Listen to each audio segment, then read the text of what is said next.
د پښتون ژغورنې غورځنګ مشر منظور پښتون ایران کې له افغان کډوالو سره ناسم چلند وغنده.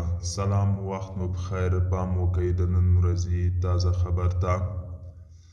د پښتون ژغورنې غورځنګ مشر منظور پښتون په خپل ایکس ادرس په فارسي ژبه خپور کړی یو پیغام کې په ایران کې له افغان کډوالو سره روان بد چلند غندلی او سمدستي یې د دغه وضعیت د پای ته رسولو غوښتنه کړې ده.